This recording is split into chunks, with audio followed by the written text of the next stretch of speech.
solidarity is quite dangerous. From the point of view of the masters, you're only supposed to care about yourself, not about other people. This is quite different from the people they claim are their heroes, like Adam Smith, who based his whole approach to the economy on the principle that sympathy is a fundamental human trait.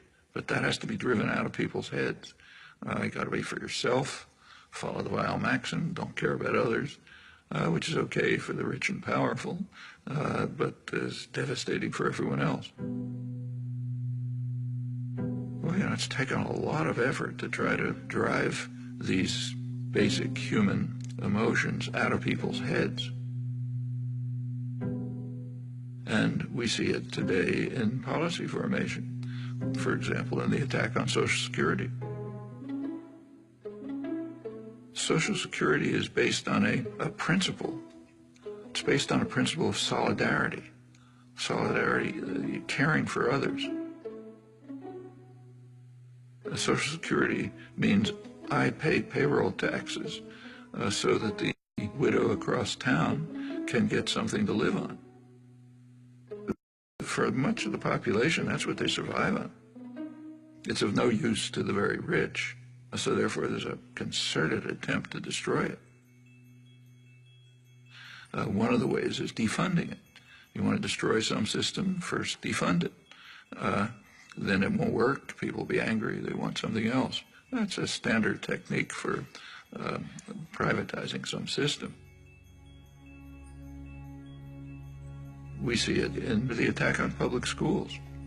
Public schools are based on the principle of solidarity. I no longer have children in school, they're grown up. But the principle of solidarity says, I happily pay taxes so that the kid across the street can go to school. That's normal human emotion. You have to drive that out of people's heads.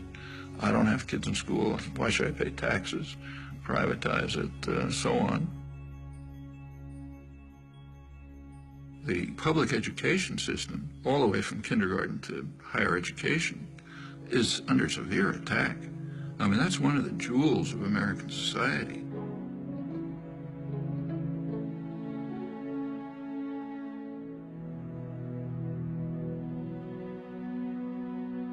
You go back to the golden age again, the great growth period in the 50s and 60s.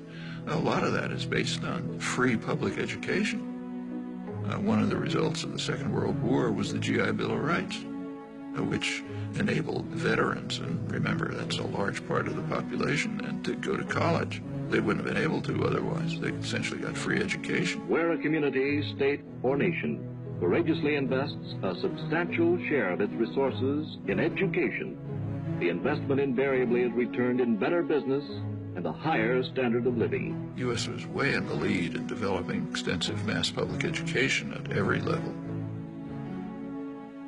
By now, more than half the states, most of the funding for the colleges comes from tuition, not from the state.